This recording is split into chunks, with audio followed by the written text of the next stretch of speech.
Senior నటుడు నరేష్, నటి పవిత్ర లోకేష్ అనేక నాటకీయ పరిణామాలు, వివాదాల అనంతరం ఇప్పుడు కలిసి ఉంటున్న విషయం తెలిసిందే. ప్రస్తుతం చాలా ప్రశాంతంగా తమ వ్యక్తిగత జీవితాన్ని గడుపుతున్నారు. అయితే ఈ ఇద్దరు బయట కనిపించి ఏడాది పైనే అవుతుంది. మళ్ళీ పెళ్లి సినిమా తర్వాత ఈ ఇద్దరు దూరమయ్యారు. నరేష్ కూడా కనిపించడం తగ్గించాడు.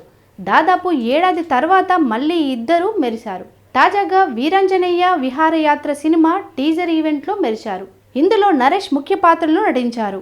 ఈ సినిమా టీజర్ ఈవెంట్ శుక్రవారం హైదరాబాద్లో నిర్వహించారు. దీనికి గెస్ట్గా పవిత్ర లోకేష్ వచ్చారు. టీజర్ని ఆవిష్కరించారు. ఈ సందర్భంగా ఆమె మాట్లాడుతూ ఆసక్తికర విషయాలను వెల్లడించారు. ఇందులో రామోజీరావుని గుర్తు చేసుకొని ఆయనపై ప్రశంసలు కురిపించారు. తాను కన్నడలో నటించే సమయంలో రామోజీరావు రామోజీ ఫిలిం సిటీని నిర్మించారు. దీని గురించి అంతా మాట్లాడుకునేవాళ్ళు. వారి ఈటీవీ సంస్థలో తాను ఒక సీరియల్ అయినా చేయాలని అనుకునేదాన్ని. అవకాశం వచ్చింది. కన్నడ ఈటీవీలో తాను సీరియల్ చేశాను. అది 5 ఏళ్ళు ఆడింది. తన సినిమాలు RFCలో షూట్ అయినప్పుడు అది చూసి చాలా హ్యాపీగా అనిపించింది. అలాంటి ఆయన స్టార్ట్ చేసిన ఈటీవీ విన్లో ఈ సినిమా స్ట్రీమింగ్ కావడం హ్యాపీగా ఉంది. నరేష్ బేబీ పోయిందని తెగ బాధపడ్డాడు.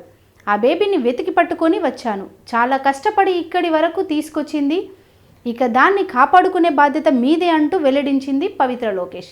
ఈ సందర్భంగా నరేష్ గురించి ఆమె మాట్లాడుతూ ఆయన్ని ఆకాశానికి ఎత్తేసింది.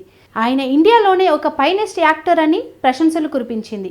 పాత్ర వస్తే దాన్ని చిన్న పిల్లాడిలా తీసుకొని నేర్చుకొని చేస్తాడంటూ ఆకాశానికి ఎత్తేసింది. నరేష్ ఎలాంటి పాత్ర చేసినా అందులో జీవిస్తాడు. పాత్ర చేయాలనుకున్నప్పుడు ఎలా చేయాలి ఏంటి అని అనేక రకాలుగా ఆలోచిస్తాడు. ముందుగానే ప్రిపేర్ అవుతాడు. బాగా చేయాలని తపిస్తుంటాడు. ఆయనతో పార్ట్ కావడం ఆనందంగా ఉంది. ఈ స్క్రిప్ట్ విషయంలోనూ ఆయన ఎగ్జైటింగ్గా ఉన్నాడు. ఫ్యామిలీ విషయంలో ఆయనకు కేర్ ఎక్కువ. ఇందులో అలాంటి ఎలిమెంట్స్ ఉన్నాయి. ఖచ్చితంగా అందరికీ నచ్చే సినిమా అవుతుందని వెల్లడించింది పవిత్ర లోకేష్. ఆమె మాటలకు పక్కనే ఉన్న నరేష్ ఉప్పొంగిపోయాడు. కాసేపు ఆమె మాటలకు సరదాగా రియాక్ట్ అయిన తీరు ఆకట్టుకుంటుంది. బేబీ ఎక్కడ పోయిందో చెప్పాడు నరేష్. బెంగళూరు హైవేపై ధాబా వద్ద ఉందని, లోపల పవిత్ర రాగి ముద్ద నాటుకోడి తింటుందని, ఆ సమయంలో మత్తుమందు పెట్టి తీసుకొచ్చినట్టు నరేష్ చెప్పడం హిలేరియస్గా అనిపించింది. ఎవరికి చెప్పొద్దంటే చాలా గౌరవంగా తీసుకొచ్చిందని నరేష్ పవిత్రపై కామెంట్ చేయడం విశేషం. అయితే నరేష్ బేబీని పవిత్ర తీసుకుపోయిందని దీన్ని బట్టి క్లారిటీ వస్తుంది.